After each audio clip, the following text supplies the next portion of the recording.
Hello everyone.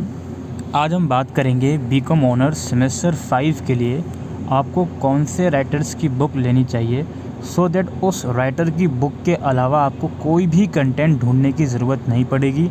आप सिर्फ उस बुक में से पढ़ लोगे तो काफ़ी अच्छा स्कोर आप बीकॉम ऑनर्स सेमेस्टर 5 में कर सकते हो। तो पहले तो हम सब्जेक्ट्स देख लेते हैं आप लोगों के 4 सब्जेक्ट्स टोटल होंगे। थर्ड सेमेस्टर में आप 5 सब्जेक्ट पढ़ के आए होंगे। अब फोर्थ सेमेस्टर में वापसी आपको सिर्फ 4 सब्जेक्ट पढ़ने हैं। 2 सब्जेक्ट सभी बच्चों के लिए कॉमन रहेंगे, प्रिंसिपल्स ऑफ मार्केटिंग और फाइनेंशियल मैनेजमेंट। अभी थोड़ा हम सब्जेक्ट के सिलेबस का भी थोड़ा ओवरव्यू देख लेंगे, कौन सा आपके लिए आसान रहेगा, कौन सा मुश्किल रहेगा। और इसके अलावा तीसरा सब्जेक्ट आपको इन दोनों में से कोई एक लेना है, मैनेजमेंट अकाउंटिंग या ऑर्गेनाइजेशनल बिहेवियर। ये न्यूमेरिकल सब्जेक्ट होता है, ये थ्योरेटिकल सब्जेक्ट होता है, लेकिन थ्योरेटिकल सब्जेक्ट ज़रूर है ऑर्गेनाइजेशनल बिहेवियर, लेकिन काफ़ी डीप सब्जेक्ट है। काफ़ी ऐसी टर्मिनोलॉजीज़ होंगी जो आपको लगेगा कि यार डिफरेंस क्या है इसमें, तो वो आपको समझना पड़ेगा। जैसे एटीट्यूड में क्या डिफरेंस है, एटीट्यूड में और एक और टर्मिनोलॉजीज़ आ जाएगी। अभी इसका सिलेबस देखेंगे तो थोड़ा रिमाइंड करवा पाऊँगा मैं आपको। और फिर आपका है एडवर्टाइजमेंट या बिजनेस स्टैटिस्टिक्स।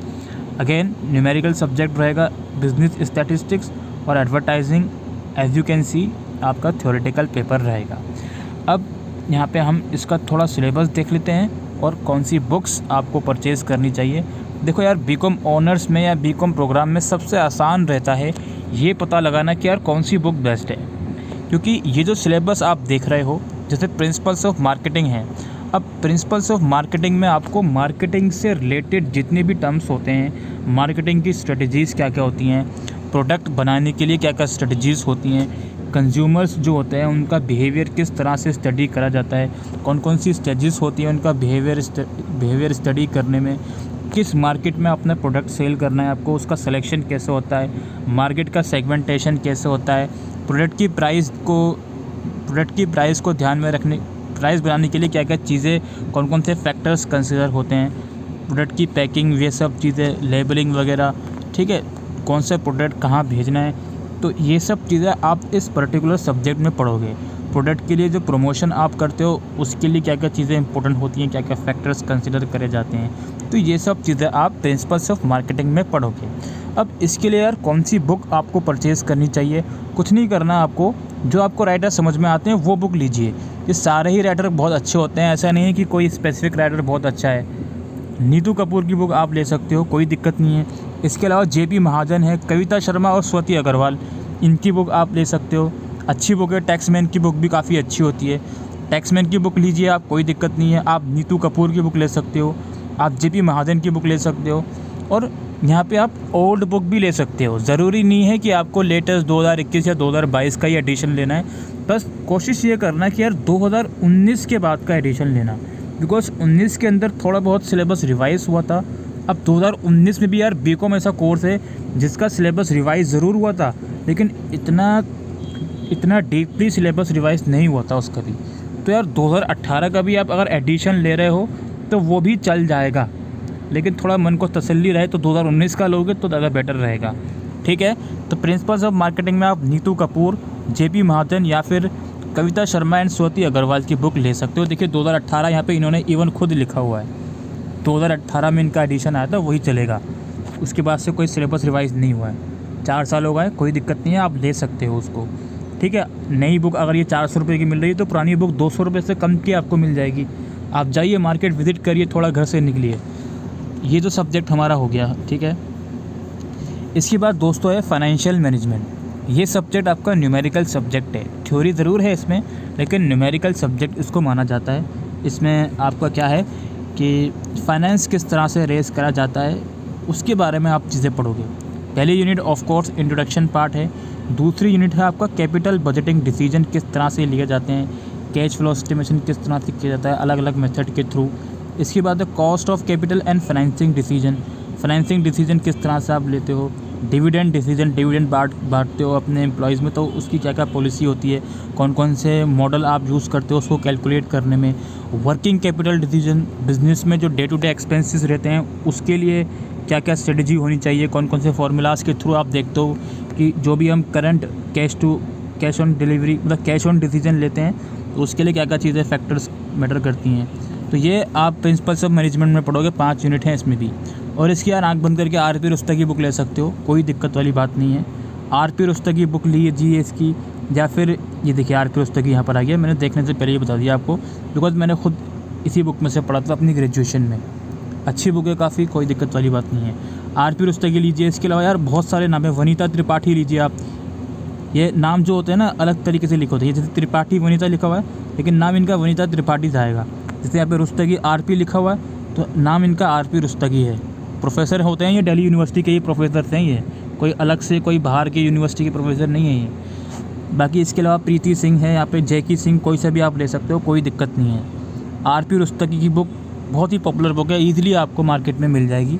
तो ये मैंने आपको एफएम का भी बता दिया, ठीक है। आरपी रुस्तगी ले सकते हैं, वनीता त्रिपाठी ले सकते हैं, कोई दिक्कत नहीं है, जेके सिंह ले सकते हैं, ठीक है।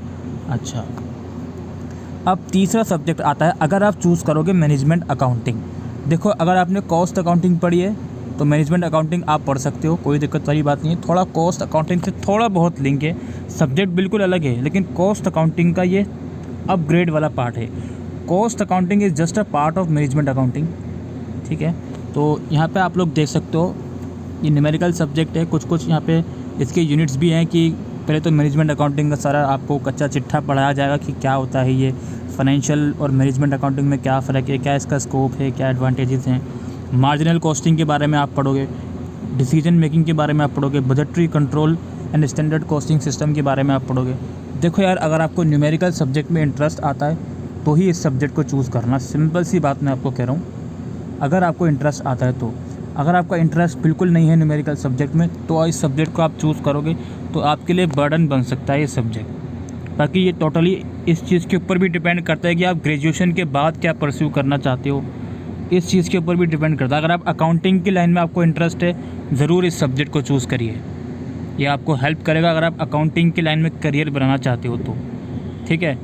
तो बस यही सब चीज़ें हैं। इसके लिए बुक आप ले सकते हो, महेश्वरी मित्तल आप ले सकते हो इसके लिए, या यहाँ पर आप ले सकते हो लाल जवाहर या बुक ले सकते हो, राजीव कुमार की बुक ले सकते हो, गोयल की, कोई दिक्कत वाली बात नहीं है, ठीक है। जेके सिंह है यहाँ पे, M N Arora again management accounting में बहुत ज़्यादा पॉपुलर है। एमएन अरोड़ा की आप बुक ले सकते हो, हिमालय पब्लिशिंग हाउस की आती है, मैंने एमएन अरोड़ा की बुक में से पढ़ा था ये सब्जेक्ट, ठीक है। इसके बाद अगर आप ये ना लेते तो आपके पास दूसरा ऑप्शन है ऑर्गेनाइजेशनल बिहेवियर। अब देखो ऑर्गेनाइजेशनल बिहेवियर पूरा थ्योरेटिकल सब्जेक्ट है, और आपको मज़ा आता है मैनेजमेंट के बारे में पढ़ने में तो ये सब्जेक्ट आपके लिए बेस्ट सूटेबल सब्जेक्ट है। लेकिन जितना सब्जेक्ट आप इसको समझ रहे हो ईजी, उतना ईजी नहीं है। अगर हम मार्केटिंग और ऑर्गेनाइजेशनल बिहेवियर सब्जेक्ट को कंपेयर करेंगे तो मार्केटिंग सब्जेक्ट बहुत आसान है इसके आगे। ऑल्दो मार्केटिंग सब्जेक्ट तो सभी के पास होगा, वो तो हम डिस्कस नहीं कर रहे हैं, लेकिन जस्ट एक एग्जांपल दे रहा हूँ मैं आपको।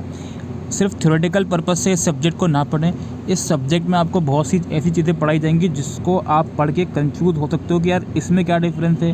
जैसे पर्सनालिटी और एटीट्यूड में क्या डिफरेंस हो सकता है, वैल्यूज़ में क्या डिफरेंस हो सकता है, ये आप पढ़ना है इस सब्जेक्ट में। बाकी मैनेजमेंट अकाउंटिंग या ओबी में से कोई एक तो चूज़ करना ही है आपको। इसमें आप देख सकते हो फर्स्ट यूनिट इंट्रोडक्शन पार्ट है, सेकंड यूनिट है इंडिविजुअल बिहेवियर किस तरह से रन करता है, जैसे पर्सनैलिटी कैसी होती है, पर्सनैलिटी के अलग अलग टाइप्स होते हैं वो आप पढ़ोगे, ठीक है। थ्योरीज पढ़ोगे आप, परसेप्शंस क्या होता है, इमोशंस क्या होता है, ये सब चीज़ें हैं। इसके अलावा मोटिवेशन एंड कम्युनिकेशन, ये तो वाला यूनिट तो ईजी है। इसमें मोटिवेशन की कुछ थ्योरी पढ़ोगे आप, कम्युनिकेशन के बारे में पढ़ोगे, ये तो आप थोड़ा बहुत इसमें से आप ऑलरेडी पढ़ चुके होगे बिजनेस ऑर्गेनाइजेशन में या 11th-12th क्लास में बिजनेस स्टडीज़ में, थोड़ा बहुत उसी में से इसमें लिया गया है। ग्रुप बिहेवियर और लीडरशिप, इसके अलावा है dynamics of organisational behaviour, organisational conflict क्या होता है। कॉन्फ्लिक्ट का मतलब आपको पता है ना कि जब किन्हीं दो इंडिविजुअल में आपस में विचार मेल नहीं करते तो उसको कॉन्फ्लिक्ट हम बोलते हैं। तो ये सब चीज़ें हैं। इसकी बुक भी आप कोई से भी ले सकते हो, के सिंह की आप बुक ले सकते हो इसकी, और यहाँ पे आप लोग देख सकते हो बुक्स के नाम यहाँ पे मेंशन है, इसमें से आप कोई सी भी बुक इसकी ले सकते हो, ठीक है।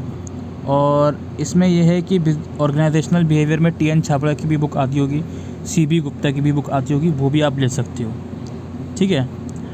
इसके बाद हमारा फोर्थ सब्जेक्ट है, पहला है हमारा एडवर्टाइजिंग एंड पर्सनल सेलिंग।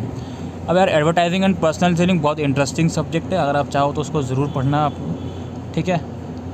इसमें एडवर्टाइजिंग होता क्या है उसके बारे में पढ़ोगे, उसके कॉन्सेप्ट क्या होता है, सारा सब कुछ आप पढ़ोगे, फैक्टर्स क्या क्या होते हैं, और एडवर्टाइजिंग मैसेज क्या होता है, जो चीज़ आप एडवर्टाइज़ करना चाहते हो उसको किस तरह से डिसाइड करा जाता है, उस चीज़ को किस मोड के थ्रू एडवर्टाइज़ करना है, वो सब चीज़ें, एक अच्छा एडवर्टाइजमेंट क्या होता है, वो सब चीज़ें आप पढ़ोगे।